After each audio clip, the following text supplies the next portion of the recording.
Jazz Band contre Symphonyland. Apparemment, la traduction française a délaissé le titre un peu général original pour faire quelque chose de très descriptif.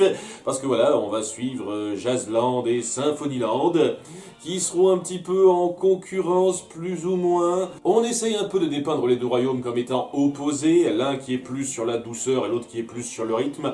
C'est un petit peu grossier de résumer le jazz et la symphonie à ça, mais je pense que c'est pas non plus ce qui était particulièrement voulu. Il voulait juste montrer une différence de caractère et ça se ressent bien. On dépeint de peuples d'instruments anthropomorphes, qu'est-ce que Disney n'aura pas anthropomorphisé?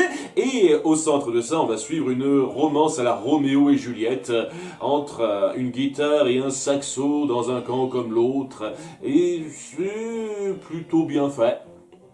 Voilà, les deux personnages sont suffisamment mignons dans ce qu'on montre. Bon, un petit peu insistant, j'imagine que c'est le côté relâché de l'époque. On pouvait se montrer un peu physiquement insistant avec une fille et elle trouvait ça mignon. En tout cas, voilà, en dehors de ça, c'est quand même plutôt mignon et on a un déroulé assez classique. Le saxo finira par se faire enfermer parce qu'il s'est fait remarquer par la chef du monde de la symphonie et il enverra une lettre à son père, le roi, parce que ouais, on est dans conflit roi-reine, qui finiront par se faire une guerre, et à la fin, ils finiront par faire la paix, parce que leurs enfants s'aiment, et ils sont prêts à tout pour maintenir la paix via leur amour, tout ça, basique, efficace pour ce que ça veut raconter, ça le fait très bien. Il y a une petite chose que je trouve un petit peu bizarre et un petit peu expédiée là-dedans, c'est le fait que les deux dirigeants, eux aussi, finissent par se marier à la fin. Déjà, je vous avoue que j'avais pas capté tout de suite que le dirigeant du coin symphonie c'était une dirigeante. Ça m'a pris par surprise.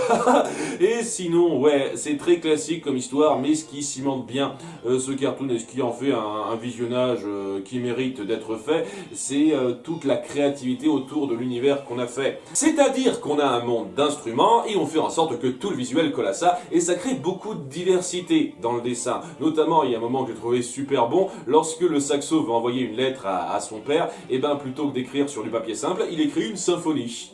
C'est tout bête, mais ça marche très bien. Il y a énormément de détails comme ça qui sont très bons dans la recherche visuelle, dans le dessin, pour que ça crée un univers visuel typique qui marque bien, et c'est ce qui vaut le détour là-dedans. Je vous recommande sincèrement ce court-métrage qui raconte une histoire un peu simple, classique, mais efficace, surtout via sa mise en scène.